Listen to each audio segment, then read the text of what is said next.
What is going on, y'all?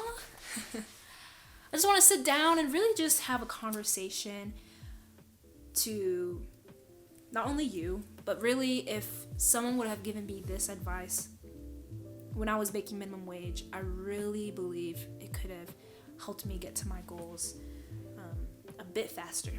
That is how you can save an extra $10,000 even if you make minimum wage. And I'm saying, if you make minimum wage, you can save an extra $10,000. It doesn't matter if you're making minimum wage or maximum wage, but we're talking to the minimum wage. It doesn't matter. You can save an extra $10,000. So, grab your tea, sit with me, and let's get started.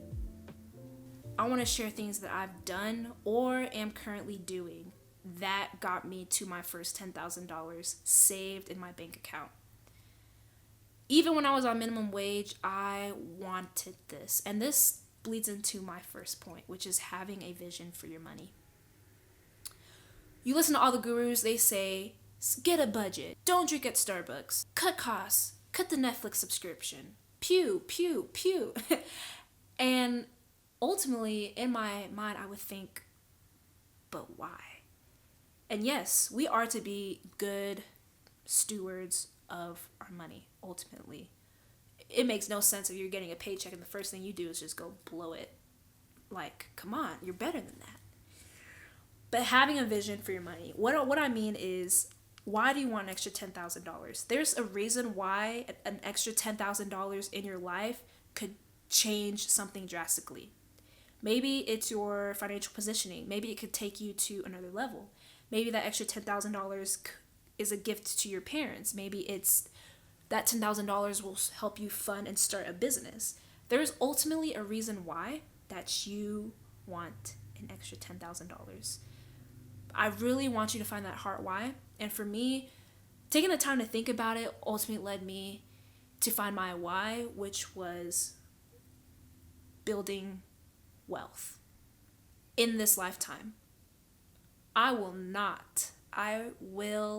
not just sit on the sidelines and watch everyone else get to experience something that we all can have, which is wealth. And for me, building wealth was through learning about real estate.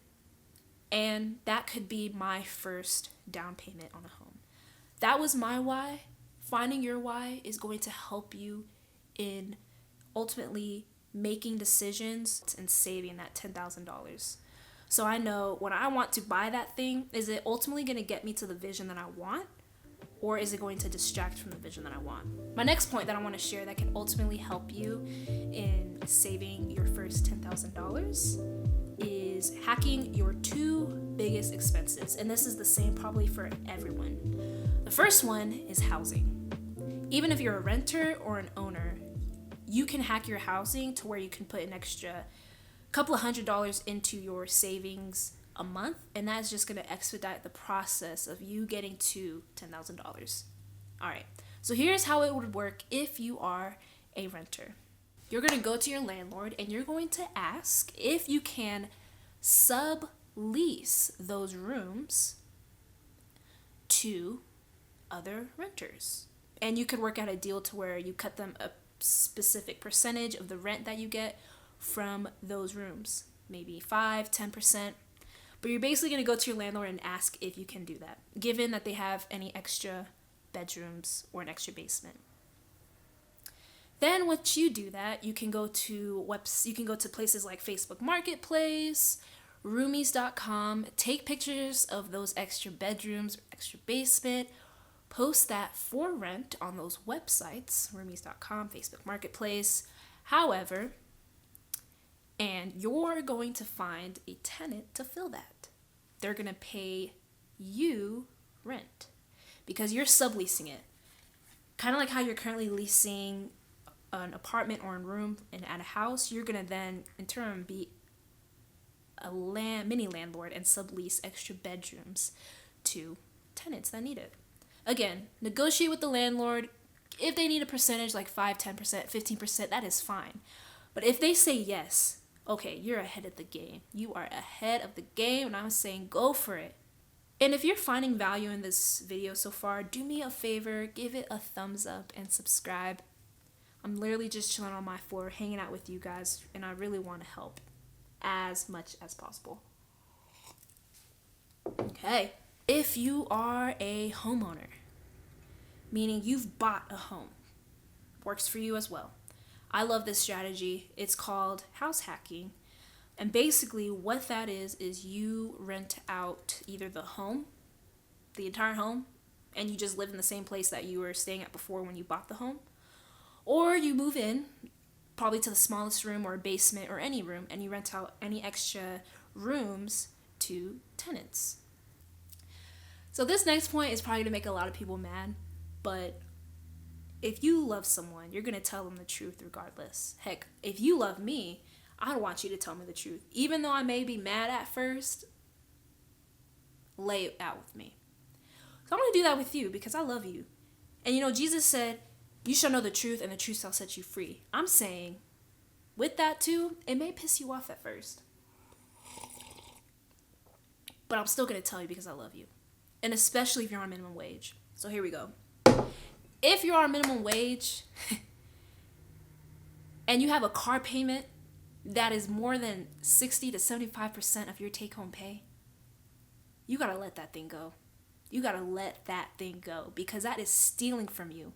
Yeah, you may have a nice car. Yeah, I may have all the features, all the gimmicks, but it is stealing from your vision ultimately. I mean, with just 3 of those payments, you could just buy a nice, used, reliable car and you're done. You don't have to worry about these payments. You don't have to worry about being in debt and paying someone else. You just buy a used car and call it done. And it's not like you're going to have to drive a used car for the rest of your life. This is temporary. Having and driving a used car is temporary. This is just to serve you in this vision for now. So for in the future, heck, you can buy a new car all cash down and it's not stealing from you. But I love you right now in the position that you are. And how do I know this? Ask me how I know this. Just ask me. Let go of that car payment. Let go of the car. Sell it. And especially now's a good time to sell a new car. I'm sure you can still get more for what it's worth, and you stash some. And you've let go of that car, you've let go of the debt, and have a little extra change in your pocket. There. I've laid out the truth with you. There you have it. Love you. Peace. No, but for real. Come on. Is it ultimately, run it through your vision? Is it serving you to the extra $10,000? My next point, start a mini side hustle. When I was 15 years old, I would go to Goodwill to look around and to buy clothes and thrift. Let's go. But I would notice these tech items and I'm like, oh, this is nice. It's marked down because it's used, but this is nice. And then I'll go on ebay.com and see what is this actually selling for, because I would see a Bose speaker in Goodwill sitting on the stand for like $10, but then I go on my eBay to buy recently sold and it has sold last weekend for $50. Okay, and I'm looking at this speaker right here that's $10 used on a Goodwill rack. If I can get this, clean it up, package it well, sell that, flip it on eBay, okay, I can make an extra $30. And that's just one item. What if I did that for multiple items? Made extra $500 a weekend. And I'd say any side hustle to where you already have skills in, maybe you're a writer, you have a good speaking voice, you're very knowledgeable in an area like makeup, audio production, teaching, finances, whatever it may be. Consider starting a side hustle in that. Say you're good with children. Consider nannying on the side. Nannies can make great money because we'll always need nannies as this earth is always repopulating. Or hey, maybe you're good at makeup. Man, consider starting a YouTube channel, starting a TikTok. That may take some time, but ultimately in the long run, imagine the amounts of money you can make online through brand deals, sponsorships, or you can teach a class on the weekends on how to do makeup, things of that nature. whatever it may be, starting a side hustle in that area is great. My next point that everyone should do is set up direct deposit on or close to the day that they get paid, and pay yourself first before you pay any expenses.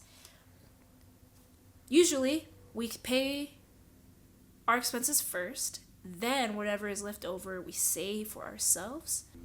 Setting up a direct deposit for a certain amount, certain percentage, maybe it's $200 every month, to go into a savings account, or better yet, a free brokerage account that invests in index funds that grows for you automatically while you sleep.